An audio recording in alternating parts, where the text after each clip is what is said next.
Hi, I'm Manny Botticelli. Welcome to my October 2019 horoscope report for you. It is my intention with this video to give you what you'll need to make the most of the stars this month.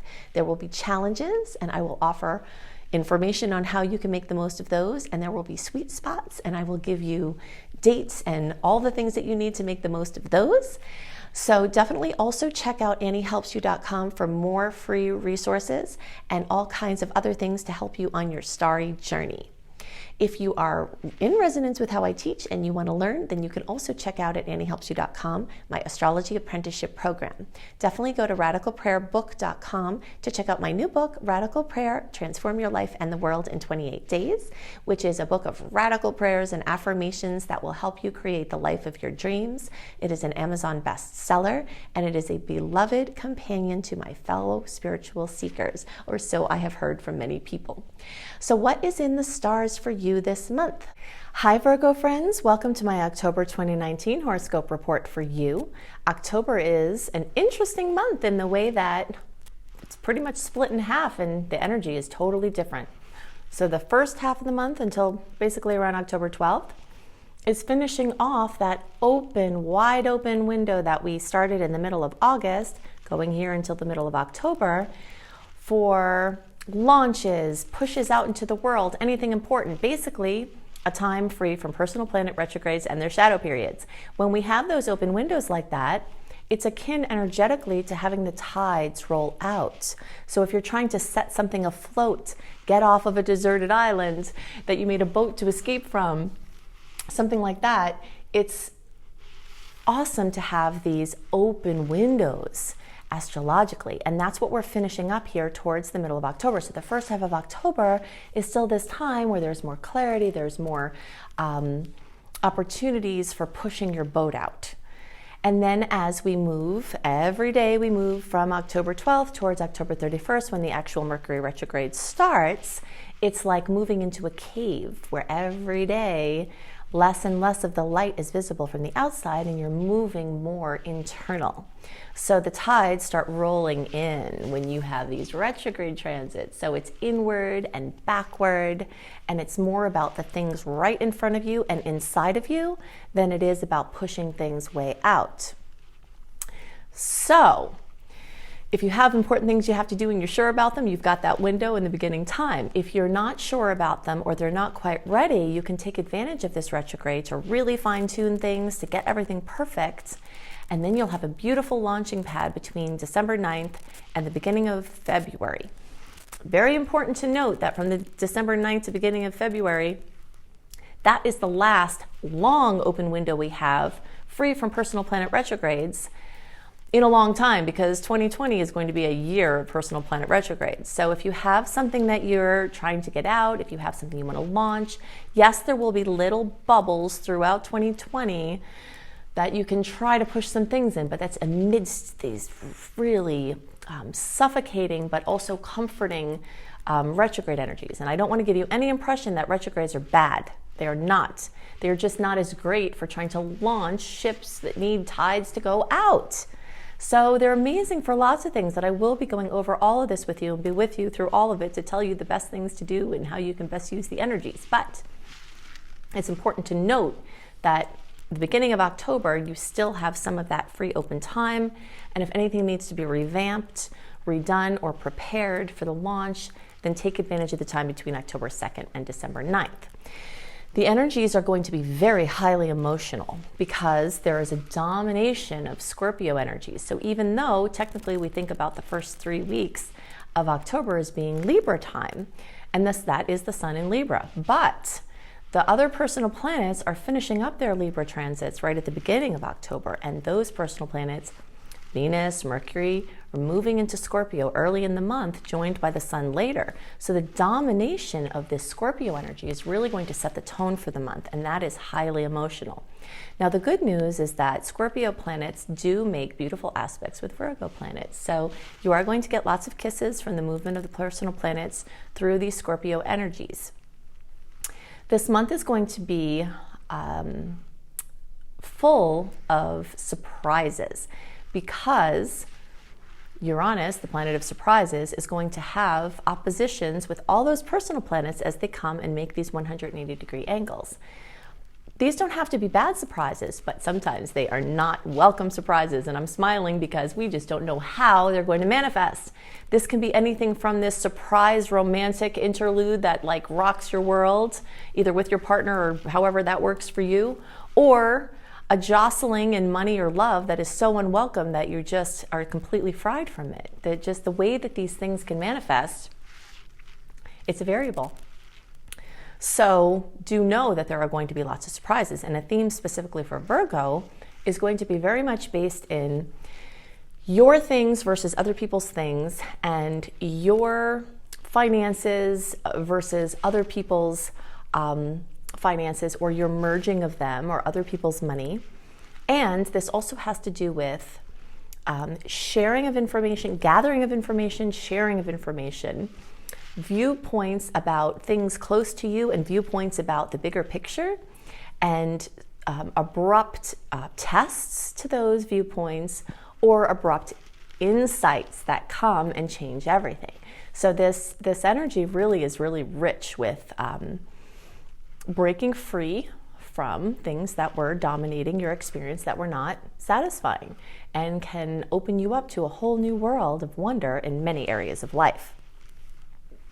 So be prepared for some surprises in love and money and in other areas. That is the basic gist of the story. In general, for Virgo energies this month, we also have a lot of energy around home and family and houses and real estate. So if you have a house and you want to buy a house or sell a house, those kind of things can come up. Getting a house ready for something, expanding, things like that. Like any focus on a home or real estate or a home-based business. If you work from home, this can be about your work as well, even though that's not technically a work house.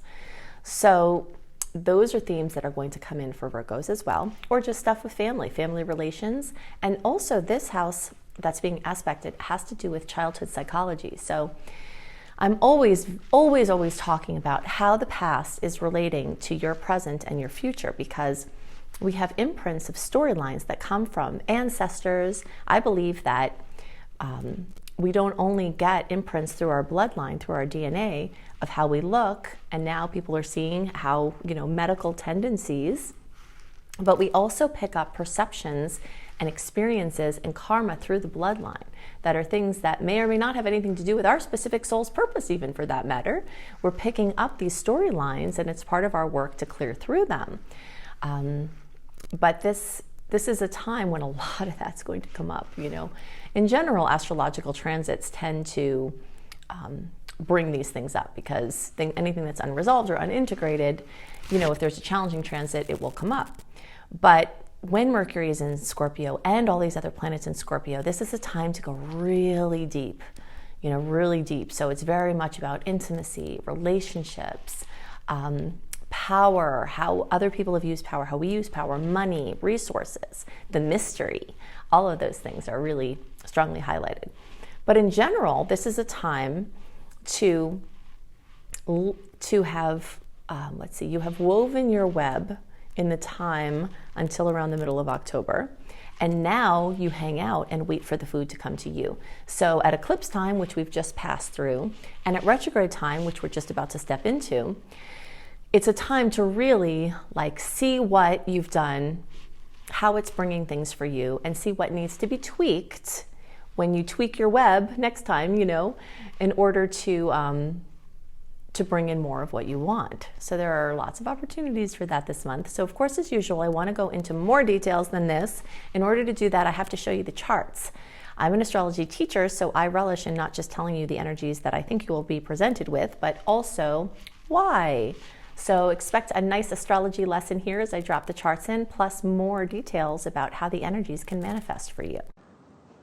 Okay, so many of the things I talk about will be true for all Virgo placements, but there will be places where I differentiate out depending on your area of Virgo, which, as you will see, is sometimes relating to different places in the chart. So if you're an early degree placement, that's pretty much the August born or 0 to 9 degrees. Middle, September 1st through 10th, or 10 to 19 degrees, and late is around September 11th or 20 to 29 degrees. The reason why I say around is because the sun doesn't move into Virgo on the same day every year. So sometimes these dates are a little bit staggered, but if you know your degree, you can look exactly. That will be the more accurate thing to look at rather than the date.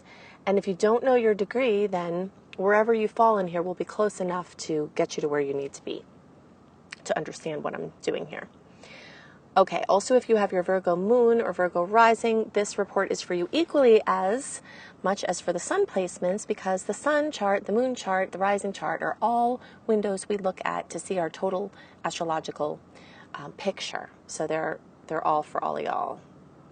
All right, the first thing I want to do is just to give you some quick visuals on some of the things that we talked about so you can see in the chart. Remember that all of these numbers here, these relate to houses. So all these pie pieces, these are fields of experience that we have as humans. And as the planets move through those fields of experience, they bring with them storylines. Each planet has a storyline. Each sign has a storyline. Each house has a storyline. And the way that they all blend together, they're like ingredients in an experience. And so it flavors your time. You know, it flavors the time that we're looking at. So this 2nd and 8th house, your stuff versus other people's stuff, is going to be coming up in a big way. And also we talked about the sharing information, and I'm using the early degree chart, but really I'm talking about what we talked about for all of you. Okay, so the 3rd and 9th house polarities have to do with gathering, sharing information, disseminating information, you know, taking things in, putting things out, writing, teaching, publishing, traveling, your way of looking at things. This is where we talked about, you know, some spiritual breakthroughs or things like that could be part of, and really spiritual breakthrough potentials coming from a lot of different placements in the chart, but, you know, changing how you see things. The 9th house is very much the bigger picture. Okay, we also talked about how in general, as the planets get into Scorpio, those energies make a 60-degree angle with Virgo placement. So that is sweet. Okay, you can see, like, this could be deceiving. If you didn't know really what you were looking at here, or you were just kind of new to looking at charts, you'd say, well, look at all that energy in Libra.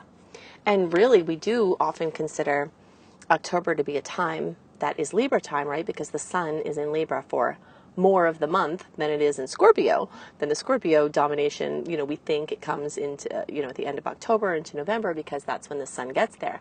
But it's not just the sun that is you know, bringing life to this party here.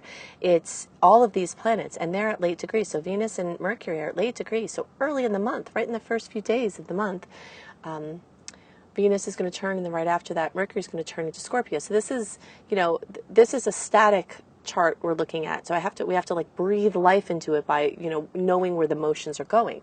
So very soon in the month, these will be in Scorpio.